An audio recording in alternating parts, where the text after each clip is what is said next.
pessoal do Zap. Então, vamos lá, gente. Você... Professor, Oi, chama a Mariane aí que ela tá dormindo, professor. a Mariane está dormindo? Tá dormindo, professor. Ela só entrou na sala pra marcar presença. Mentira, gente. O que é isso? Acabei de acordar alguns minutos atrás. Falando aí. Não, eu já tô bem acordada já.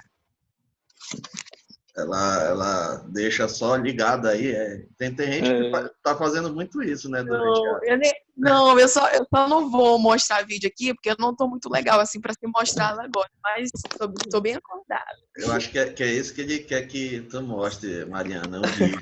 Vanderlei, vai sonhando, viu?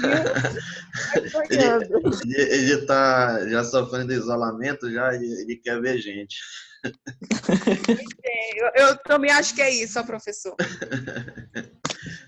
Tá, beleza.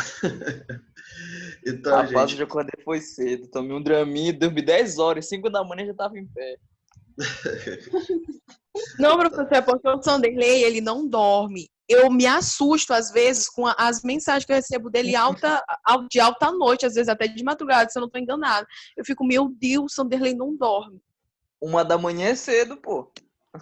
É super cedo. E aí tu já tá dormindo, aí ele te manda, tu te assusta. Aí ela chega pra mim, professor, não sei o que, vai dormir. Aí eu pergunto, por que tu não tá dormindo? Tô sem sono. Tô de folga do mó lavado. Legal. Bom, gente, então vocês entenderam lá os trabalhos que a gente passou, né? Foram todos os capítulos, né, que eu tô passando estudo dirigido, né, praticamente. Aí o de hoje, né, não é preciso vocês mais me responderem, tá? É mais para vocês estudarem, né? Aí eu só vou levar em consideração aqueles 2 primeiros, né, que é do capítulo 8 e não tô lembrado qual é o outro, né? E também a análise do episódio, né? Lá que a gente passou, tá? Esses foram os 3 trabalhos que eu passei para vocês esse bimestre, tá bom? Aí eu vou dar a pontuação em cima deles, né? E os capítulos que a gente viu, discutiu, né? Vão ser os que vão cair na prova, tá bom? Alguém tem alguma dúvida em relação a isso ainda? Não, duvido. Eu só não sei Beleza. onde eu tava com a cabeça, que eu não lembro de nenhum trabalho, na verdade, nenhum professor. Eu acho que eu entreguei tudo, não sei, mas foi tanto trabalho. Foram 2 capítulos. Se eu não estou enganada, foi o 6 e o 8. Não é isso, professor? Cara, eu me Isso, lembro de ter feito 2 trabalhos. O terceiro não, mas ok, né? E o de hoje, né? Aí só que esse de hoje não precisa entregar mais, tá? É mais para vocês estudarem mesmo, tá? Só a Mariana. Aí eu vou dando o recibo aqui nos e-mails aos poucos, tá, gente? Aí eu vou lançando já as notas aí dos trabalhos de vocês, que é para adiantar a minha vida, que vocês sabem que vai ser maior sufoco esse final de bimestre, né, pra gente, né? Tanta prova e correção que tem que fazer. Tá certo? Aí vamos passar aqui o capítulo 7, no caso, né, que é o capítulo de hoje, né? O que vocês leram aí, o que vocês acharam de interessante do capítulo, né? Seria bom trazer para a gente discutir aqui.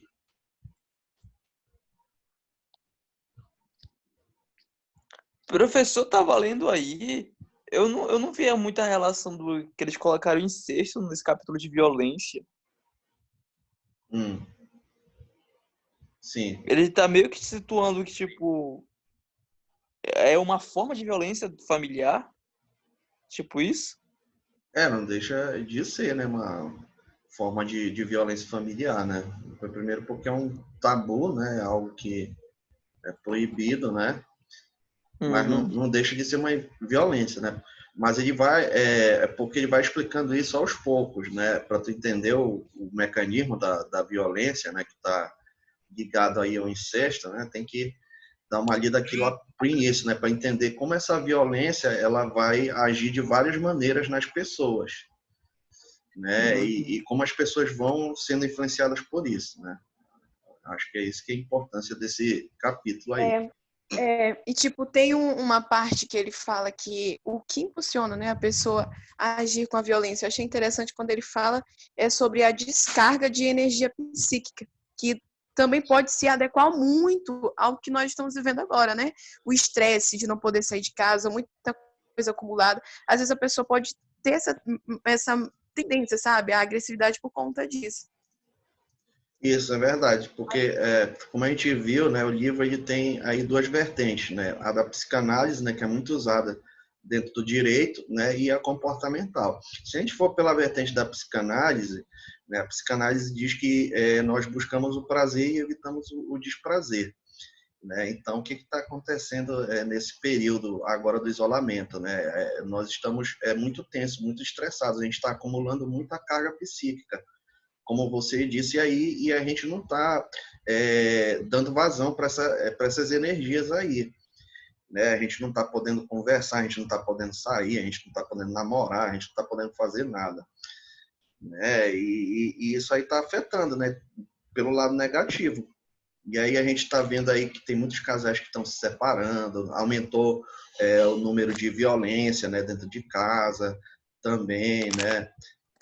Para ver como a gente está conseguindo já fazer relação, né, da matéria com a realidade, né?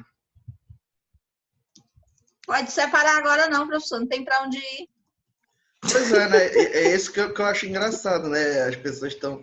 Eu vi ontem uma matéria na China, lá da cidade que foi o epicentro, né, que é Wuhan, né? Estava lendo uma matéria que eles vão proibir agora, né, a venda, comércio de animais selvagens, né, porque há uma suspeita de que o vírus tenha surgido porque uma pessoa, né, comeu um morcego, né, tem essa história, e também aumentou o número de divórcios lá, né, na China, depois da epidemia. E professor, essa história aí de vírus tá que nem um vírus que a gente conhece. Lembra? Consegue ter uma relação aí com o vírus que a gente conhece? Oi, pode repetir? Você consegue ter relação desse vírus novo com um vírus antigo que veio de animal também? Cara, pelo que eu estava lendo uns artigos em inglês, e né, esse é uma cepa, né? Esse vírus aqui é uma nova cepa, né? Agora não é confirmada essa questão dos animais ainda, né? Se veio de animal ou não. Mas se tiver, eu tô falando do HIV, né, professor? Não veio se relatar em primeiro nos macacos e tal? Agora, não faço ideia como passou pra gente, né? Tem uma teoria antiga aí, né? Na verdade, isso alguns dizem que foi produzido em laboratório, mesma questão, né? Que nem do coronavírus, né? Muita especulação, né? Alguns dizem que foi produzido em laboratório pela CIA e etc, né? Para evitar a liberação sexual nos anos 60, 70, né? Alguns dizem que já existia, né? Então é complicado, né? Agora, nesse momento, a gente dizer de onde veio, né? Tem que esperar mais, assim, eu acho que artigos científicos para a gente tentar esclarecer melhor isso, né? De onde veio. Mas pelo que eu estava lendo, um artigo em inglês antigo aí, ele é uma cepa nova mesmo, né? Ele é uma evolução, pelo que eu estava vendo. Não teve nada assim de criação de laboratório. Que não tem como eles reproduzirem os efeitos que ele está tendo em laboratório. Tipo, é meio impossível. Exatamente. Então foi descartada essa questão do laboratório, né? Suspeita-se da questão do animal, né? Por isso que eles estão fazendo isso lá. Pois é. Tá? Então, voltando aqui, né, gente? Ele inicia, né, falando aqui sobre o impacto da violência sobre a sociedade, né? O que vocês leram aí sobre o livro que fala sobre esse impacto, né, na sociedade? Rapaz, esse eu não li muito. A influência, né, professor, que as pessoas levam ao tempo de vida, né? Uhum. São influenciadas por jornal, TV, né? Isso aí tem a ver com a banalização da violência, né? Eu converso muito com meus alunos sobre isso, né? A banalização das coisas, né? Por exemplo, do nudismo, da violência, né? Tem muitas coisas. Por exemplo, antes, né? Você não via em filmes, né? Cenas muito eróticas, as mulheres pouco vestido e etc e tal, né? Hoje em dia, praticamente toda série, filme, né? Você vê, né, cenas de sexo e etc e tal, né? Assim como da violência também, né? Então, a gente vive hoje uma banalização, né, disso aí, que com certeza influencia as pessoas, né? Como Mas fala lá um exemplo lá embaixo, lá a respeito do pica-pau, né? Reiteradas vezes ela vai vendo aquilo ali e aquilo vai influenciando no psique da criança, né? isso é uma teoria que diz, né, que os desenhos de antigamente eram tudo violento, né? E até as próprias cantigas, né, antigas, né, tipo Atirei o Pau no Gato e etc, né? Só que agora mudou, né? A gente dentro da psicologia a gente discute muito isso, né? De onde vem, né? E tem a ver com isso que você está falando, né? Só que hoje em dia está mudando um pouco, né? Porque a sociedade ela já percebeu, né, que essa banalização aí ela é prejudicial, né, para a sociedade. Né? Então a gente vai falar aqui no livro de vocês que a sociedade violenta ela desenvolve um aparato tecnológico, material e humano para lidar com a violência, né? E pouco a pouco a manutenção e o desenvolvimento desse aparato incorporam-se à vida, né? Para ele destinam-se substancial parcela dos orçamentos. Por exemplo, o custo de segurança embutido no valor dos serviços bancários, no preço dos alimentos e nos impostos públicos e privados, né? Então, a gente meio que já convive, né, com essa questão da violência no nosso dia a dia, né? Principalmente aqui no Brasil, né, gente, que é um país muito violento, não é verdade? Tá? Então, por isso, né, ele diz aqui... Oi, pode falar. Não, pode continuar, vai. Não, é Fala, porque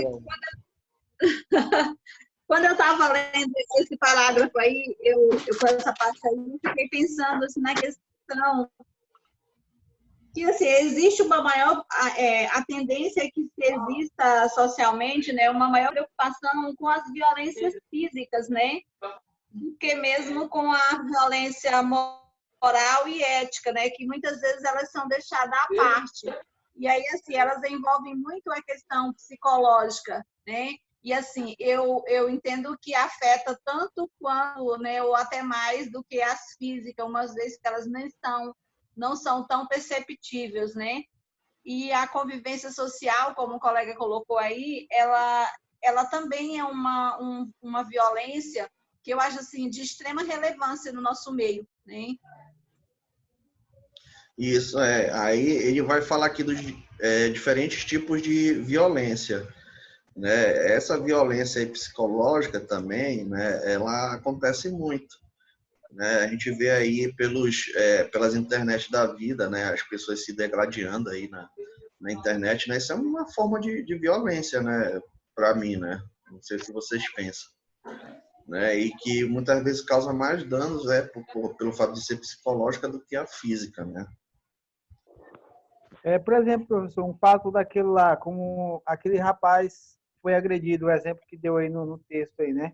O Uhum. rapaz que foi agredido frente aos seus filhos, né? Dá às crianças uma certa entender que mesmo que ela fizer qualquer coisa, ela não vai ser punida. E aquilo vai, ao longo do tempo, né, vai impactando, né, no seu desenvolvimento.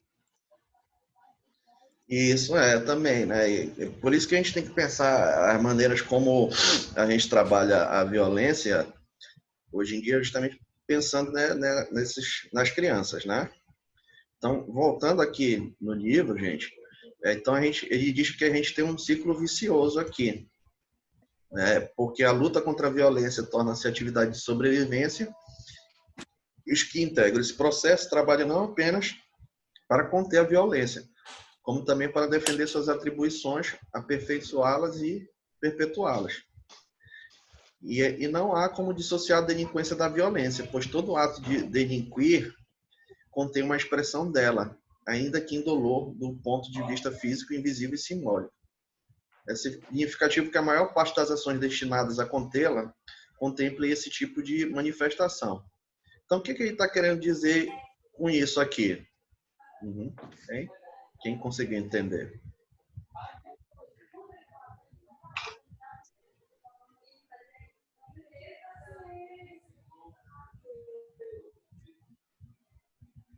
Porque é um círculo vicioso, essa luta contra a violência. Alguém pode me dizer?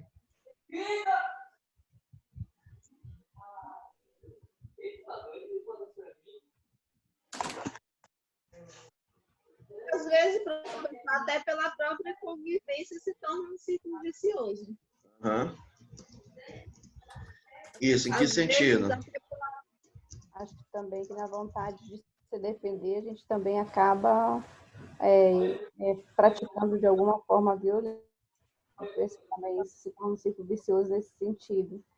Isso, muito bem, Juliana. Né? À medida que a pessoa vai combatendo a violência, né, ela também tem que se defender. Né? E isso acaba sendo perpetuado, então acaba sendo um ciclo vicioso. É aquela velha história, né? Você não pode combater violência com violência, né? Que é aquela teoria que as pessoas falam, né? Então, tem a ver com isso mesmo, tá? também, professor, se você convive num ambiente, às vezes, também hostil, e que a criança convive com esse ambiente hostil, onde há violência, isso também se torna um ciclo vicioso. Exatamente, né?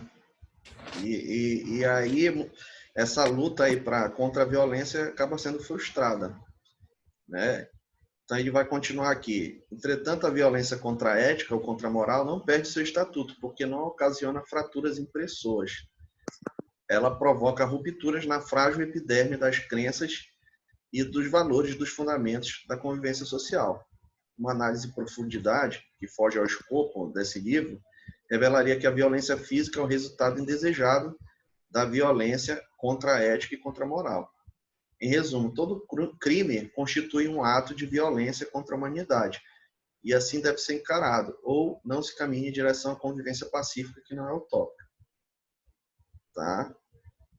Então, o fato da violência contra a ética e contra a moral ocupar um espaço secundário nas preocupações dos gestores maiores da sociedade tem reflexos sociais e psicológicos, que merece profunda reflexão, não apenas isso, objetivo, né?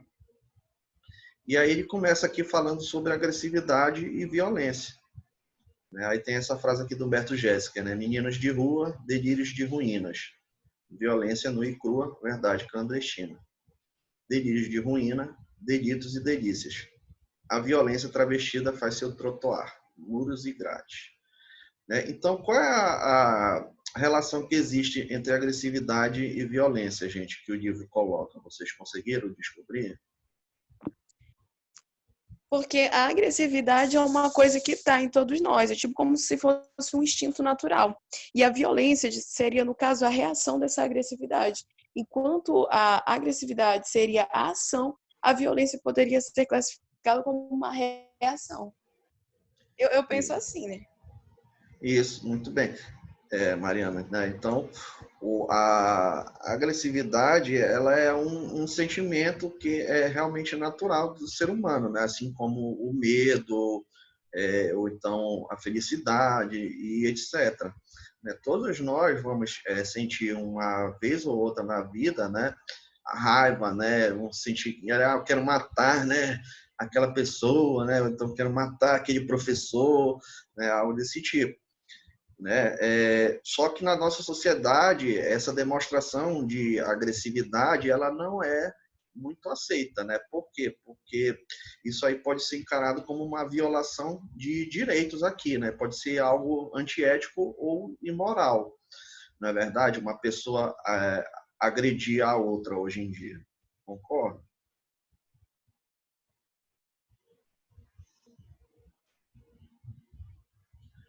Tá? Então, segundo Mangini, ele diz aqui que a agressividade traz em si algo de força combativa.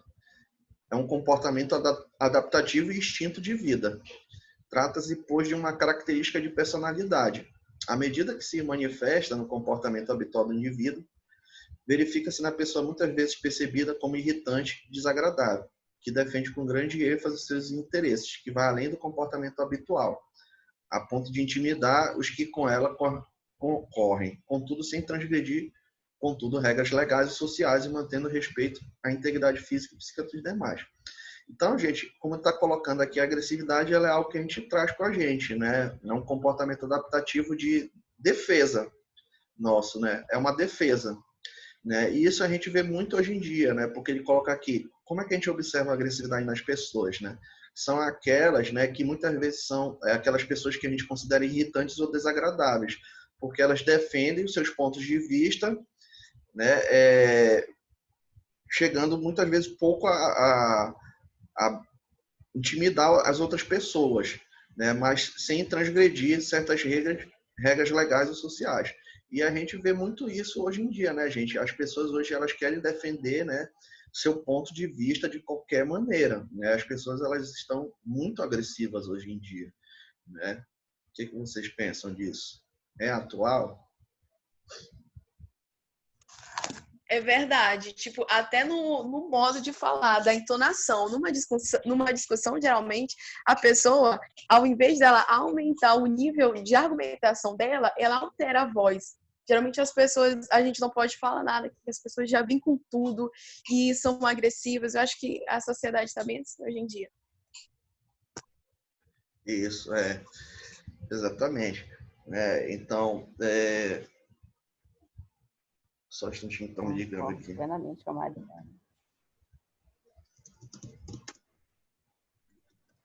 Mandaram mensagem aqui da faculdade. Vamos lá. Continuando aqui. Estão lá no texto. Então, o Mangini aqui, ele vai continuar. Que quando ela não está relacionada à proteção de interesses vitais, ela está mais próxima do conceito de violência, que traz em si a ideia de destruição, né, do investimento destrutivo entre seres da mesma espécie, quando outras vias de solução poderiam ser empregadas. A violência contém, pois, a marca da agressão física ou psíquica e ultrapassa o aceitável legal ou socialmente. Então, se a pessoa, quando ela não está defendendo os interesses dela, né, ela está mais próxima do quê? Da violência. Então, essa agressividade ela pode vir a se tornar algo destrutivo, né? E imoral e antiético.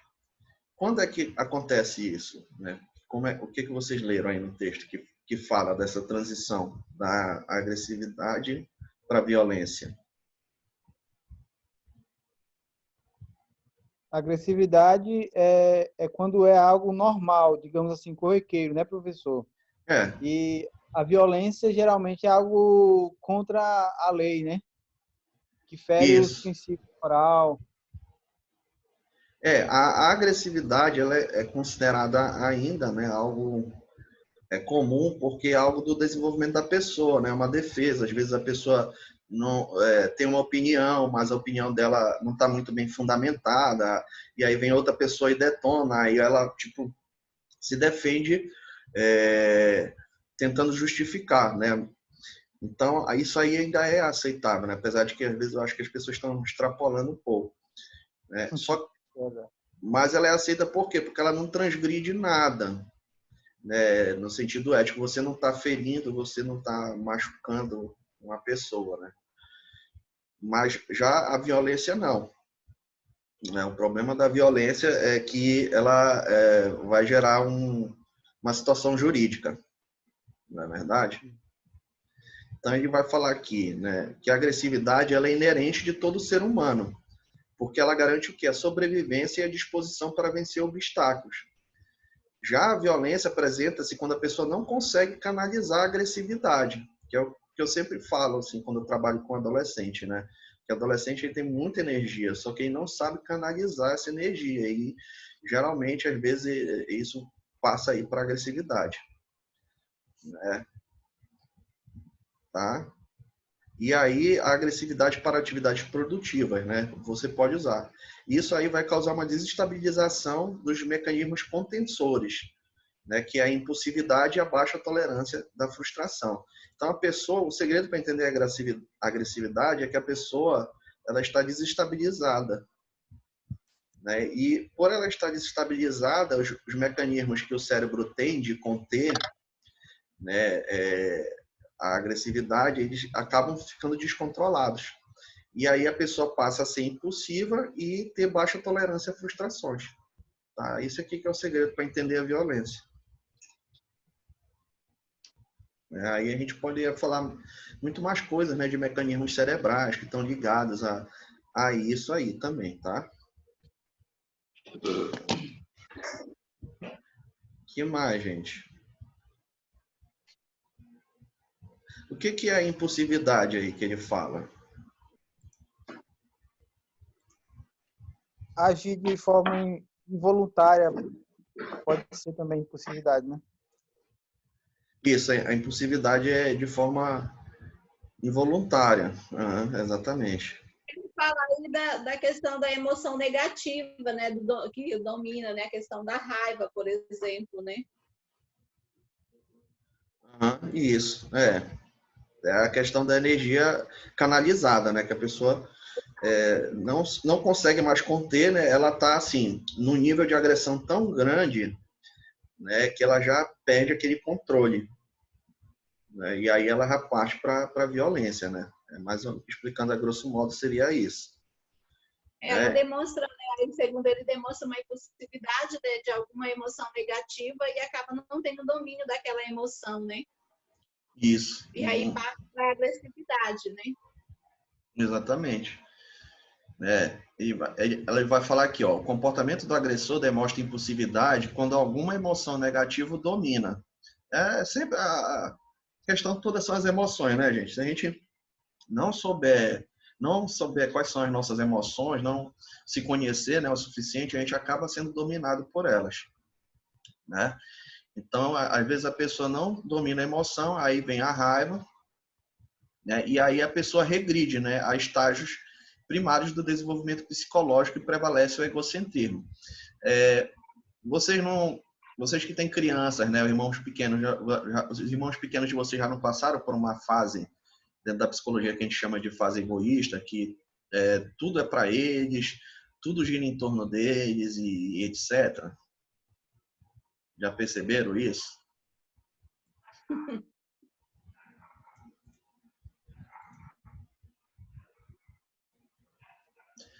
Então, isso é uma fase comum dentro do desenvolvimento da criança, né? Esse egocentrismo aí, tá? Então, de acordo aqui pela psicologia, essa questão da agressividade, quando a pessoa não consegue dominar as emoções dela, o que acontece? Ela sofre uma regressão a um estado psicológico anterior de desenvolvimento, tá? Onde prevalece esse egocentrismo aí.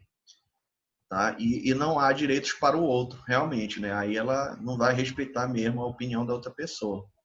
E aí tem uma expectativa de punição inexistente ou insignificante e funciona como motivador para que o indivíduo não desenvolva qualquer autocontrole.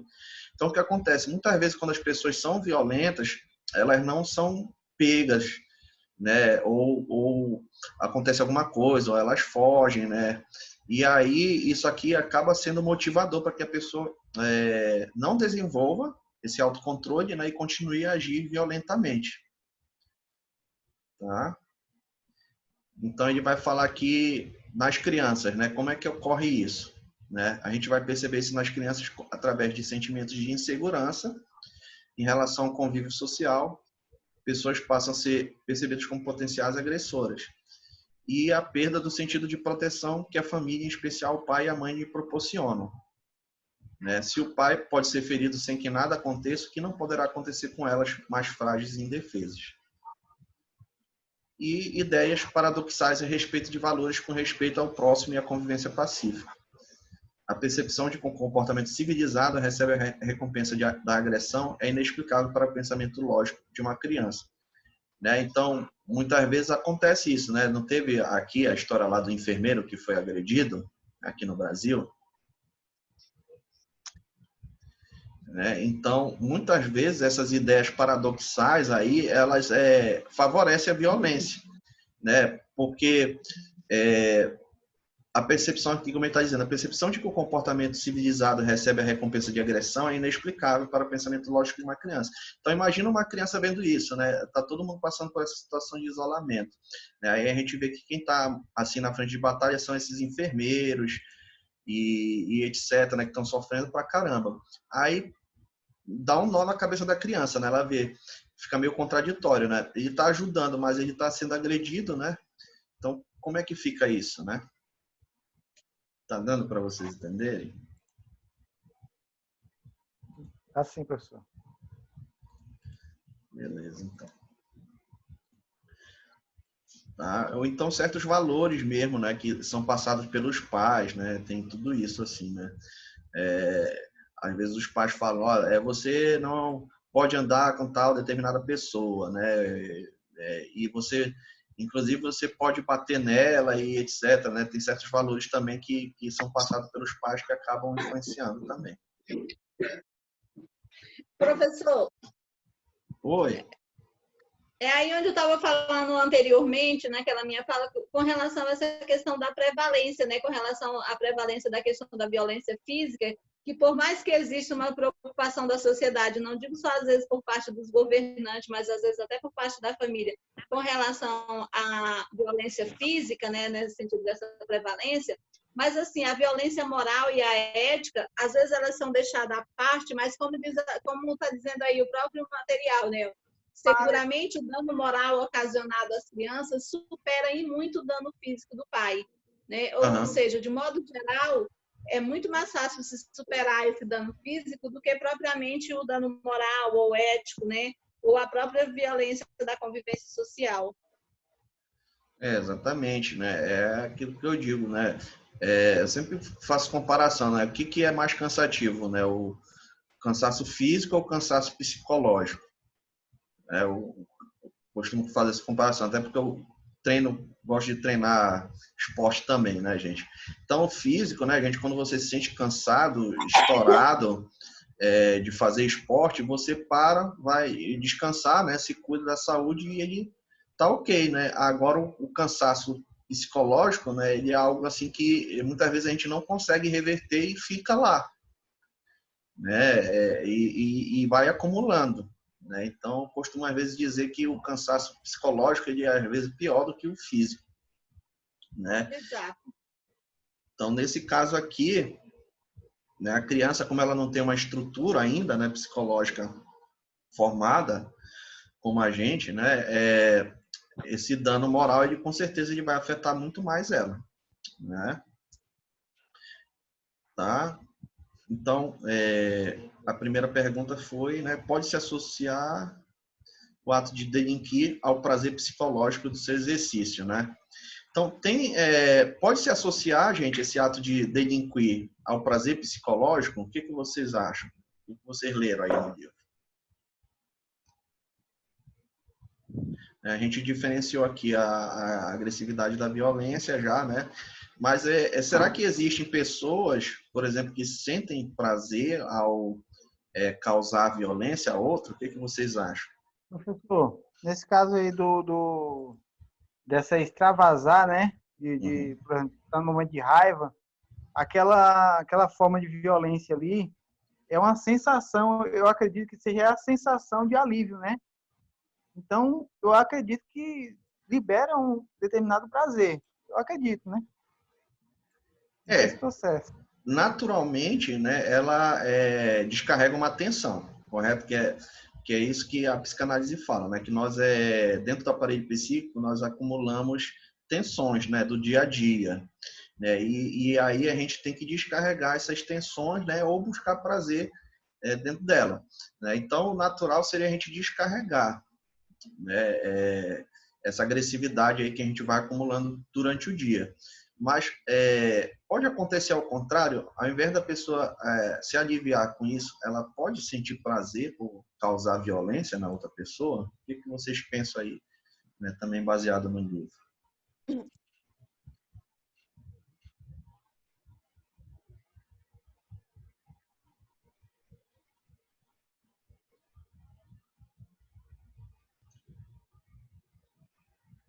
Hein, gente?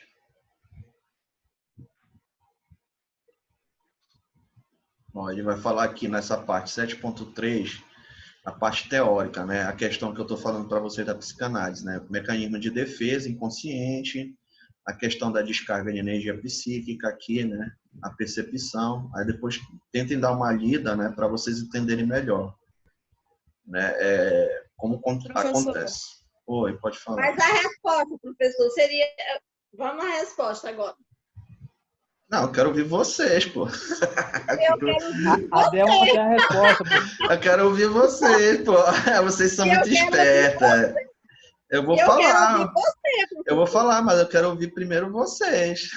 O que vocês pensam? Eu dei um tempo aí para vocês lerem. Quero ouvir agora vocês. Não, nós já lemos, já respondemos. Agora nós queremos confirmar essa resposta, né, galera? Então falem aí a resposta de vocês. Não, professor, você está muito sabido. Vocês que estão. Negativo. Bom, me falem aí primeiro vocês. O que vocês acham? A pessoa ela pode, né, sentir ou não, né, prazer assim na violência? Vocês acham que acontece isso mesmo? Tem as pessoas sádicas, né, professor? Não sei se a Charles Manson, por exemplo. Oi? Se for comparar, por exemplo, a série que nós assistimos lá, o episódio, sente prazer, né? Uhum. A própria vingança, né? É, exatamente. Uhum.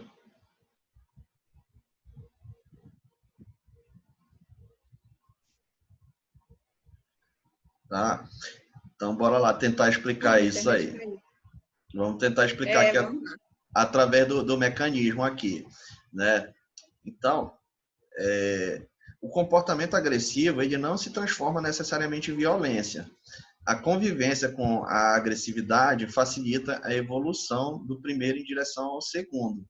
Tá? Então, a ideia, né, para a pessoa não se tornar violenta, é que você começa a trabalhar a agressividade. Né? Quando eu vou trabalhar com crianças, quando eu percebo que tem essa questão da agressividade, né, eu começo a trabalhar logo, né, porque isso pode vir a se desenvolver lá na frente, né, porque as duas estão interligadas. Então, bora entender melhor isso aqui, essa questão do prazer e do alívio, né? Então, existe um mecanismo de defesa inconsciente aqui, gente, que o Winnicott sugere que a agressão pode ser percebida como reação à frustração. Na impossibilidade de ver realizado seu desejo, o psiquismo reage e desloca a energia para a agressividade. Trata-se, pois, de um mecanismo de defesa, por exemplo, na forma de deslocamento ou sublimação. Então, para a psicanálise, a agressividade é um deslocamento. É um deslocamento do quê? Dessa agressividade que a gente sente, né, em relação a alguma frustração que acontece com a gente do dia a dia, né? Alguém, por exemplo, a gente dá uma opinião nossa, uma resposta, e aí alguém diz, essa tua opinião é muito burra, ou algo desse tipo, né? E aí isso aí vai gerar uma frustração na gente, correto? E aí o nosso psicológico, né, o psiquismo, ele vai reagir de alguma maneira, porque essa energia, dessa frustração que incomoda a gente, não vai conseguir ficar aqui dentro, né? Quem é que gosta, né, de manter esses pensamentos negativos, né? Ninguém, né? Então ele vai fazer o quê? Ele vai deslocar essa energia, né, vinda da frustração para agressividade. Tá dando para entender? É mais ou menos assim, não quero que isso fique dentro de mim, né? Então eu vou jogar para outra pessoa, entendeu? Para descarregar isso. Deu para entender? Tipo uma válvula de escape, né? É uma defesa, né, que a gente tem, psicológica. Isso todo mundo tem, né? Todo mundo tem. E aí ele completa, né? E aí tem a descarga da energia psíquica.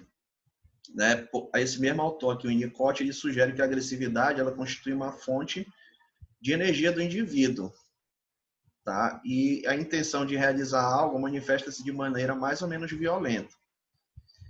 A mesma linha de pensamento encontra-se em Adler, que vê a busca pelo poder como algo inerente do comportamento saudável, sendo a agressividade apenas uma forma como ela se manifesta, dentro de limites, considera-se perfeitamente aceitável. Né? Então, a agressividade, né, ela é uma maneira do indivíduo se expressar, vamos colocar assim. Né? Ela é uma busca dele, né, por ter um comportamento saudável, né, de dizer a opinião dele, de se expressar e de se impor. tá? Então, isso meio que é saudável, porque todos nós somos estimulados a ter nossa própria opinião e liberdade de expressão. Concordo? Volto puxando mais aí para o direito. Né? Então, é aceitável. Tá? Agora, já aqui, ó, pelo fenômeno da percepção. Pela perspectiva gestáltica, a agressividade pode resultar de uma percepção inadequada dos comportamentos emitidos. O indivíduo não discrimina os detalhes que diferenciam um comportamento agressivo de outro socialmente adaptado. Eu acho que isso é mais comum até por hoje em dia, né? As pessoas elas não estão conseguindo mais diferenciar, né, o que é um comportamento agressivo de um outro socialmente adaptado. Porque às vezes as pessoas elas querem, né, expressar as opiniões dela, né, e às vezes elas agem de forma um pouco agressiva, e aí a gente acaba não entendendo a intenção delas, né? Porque a intenção delas é buscar ser socialmente aceitas, né? Só que às vezes os comportamentos das pessoas estão muito diferentes hoje em dia, né? A gente não consegue entender. Tá dando para entender essa parte aqui da percepção também? Essa aí tá, professor. Tá tranquilo. Beleza. Mas vai chegar na resposta. Vamos lá. Já tô chegando lá. Tem que pôr parte, que nem um Jack Estripador. Isso, eu tô aguardando ansiosa. Nossa senhora, tô nem saindo para tomar água. É um deslocamento, né? É um deslocamento de energia, né? Então, assim como pode ter aqui que ele fala, é uma má interpretação disso aqui, né? Que nem aqui. Acho que a resposta está aqui na questão da ideia paradoxal, né? Porque a gente vive numa sociedade que combate a violência, mas ao mesmo tempo a sociedade ela é violenta. Como é que a gente vai crescer entendendo isso? Né? Então, ocorre aqui um deslocamento.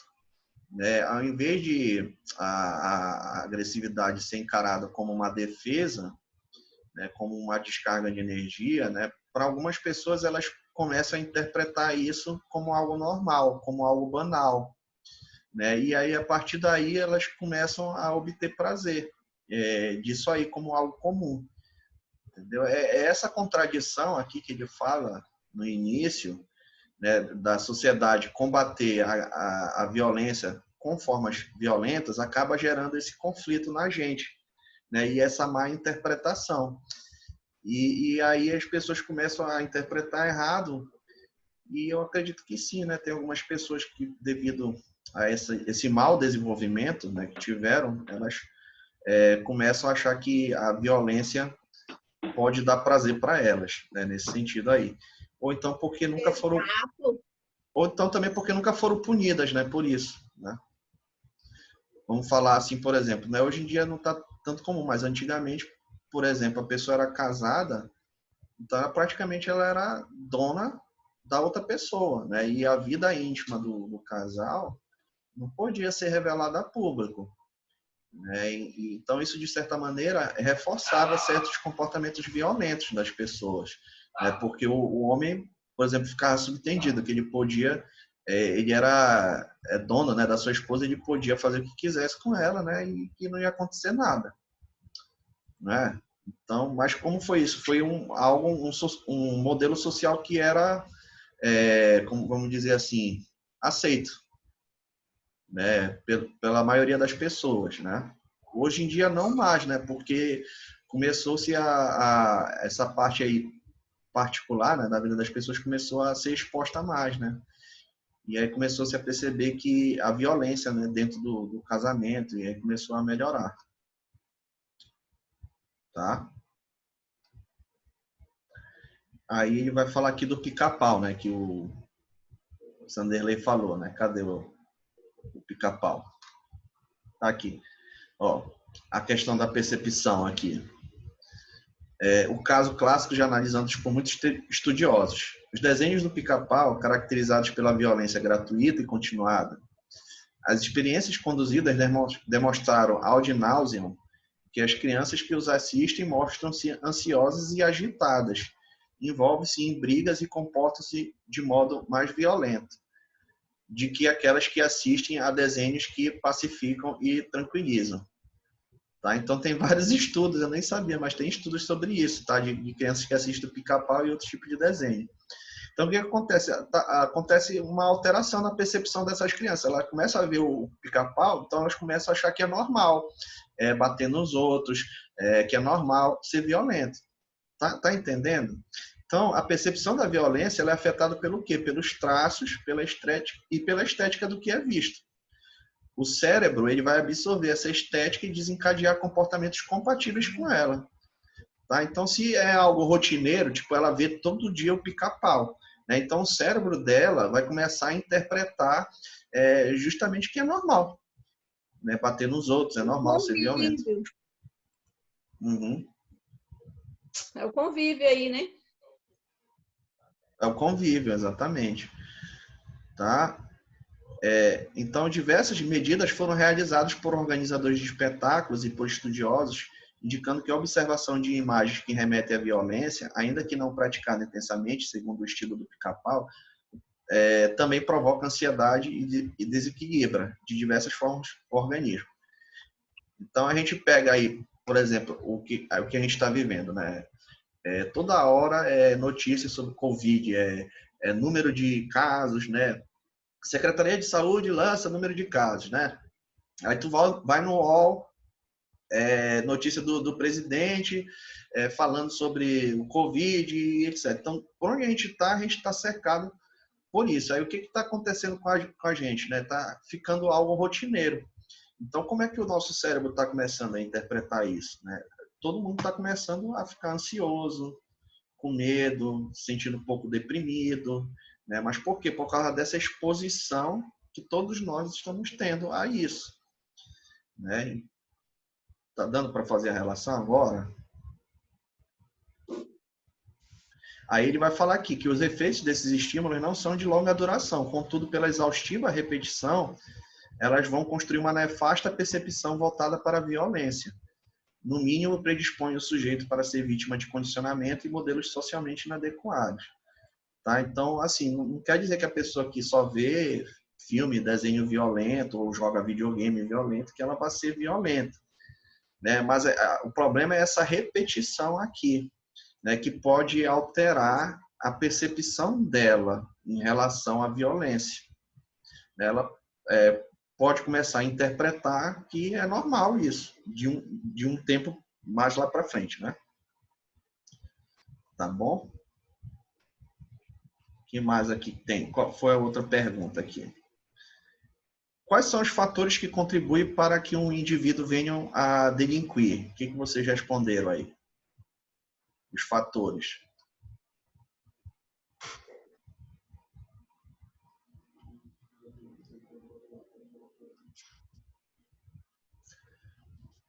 Bora ver aqui quais são os fatores. Se tem aqui, deixa eu achar aqui. Já está terminando aqui, eu vou colocar aqui para vocês qual é a parte do livro que tá para ajudar vocês.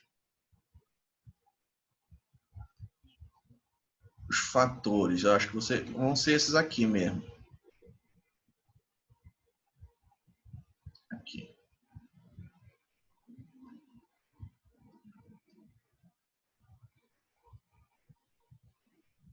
Só um instantinho. São esses aqui mesmo, tá? Então, a partir aqui da página comportamento agressivo, da página 276, né? Aí vocês podem estar falando aqui sobre os fatores que influenciam, tá? Vamos ver aqui a outra pergunta. Distingue-se 3 papéis diferentes e complementares entre delinquentes: o fomentador, o agente e o conivente. Tá? Então, tem um perfil de delinquentes aqui. Esse perfil a gente vai encontrar em que parte do livro?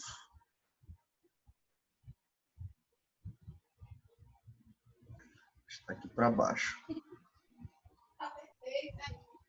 Violência contra idosos. Infância violenta. Os tipos de... Acho que esse aqui está mais para o final. Tem uma parte aí que ele fala sobre violência contra crianças. É interessante vocês lerem também. Vamos ver aqui. Cadê? Acho que está mais aqui. faces da violência. Homicídio. Caramba. Será que eu perdi? Esse aqui é do final, né? Homicídio, deixa eu olhar aqui. A banalização do crime.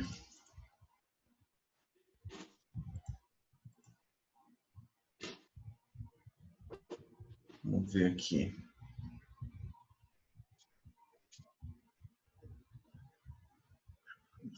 Violência.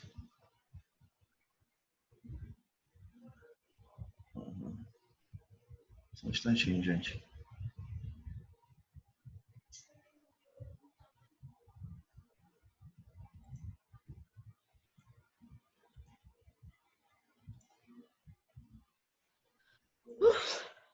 Não sei. Cansou? Não sei, professor, meu olho. Aham. Não foi psicológico, não, são os olhos. Aham. Deixa eu só aqui achar qual é a página aqui.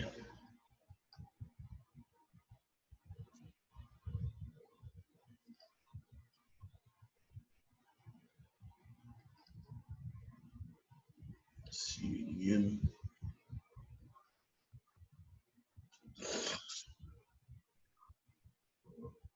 Conseguiu? Eu não estou achando aqui agora, interessante. Valores.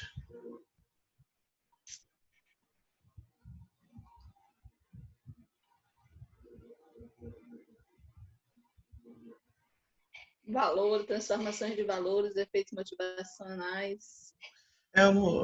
Essa aqui eu não estou achando. 3 papéis diferentes de complementar. Fomentador, o agente e o conivente. Os papéis dos delinquentes. Deixa eu ver aqui. Será que é desse capítulo mesmo essa pergunta? Deixa eu Pois é. jogar aqui no procurar.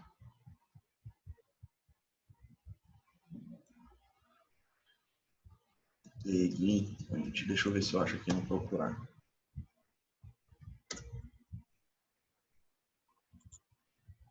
Delinquente. Nossa.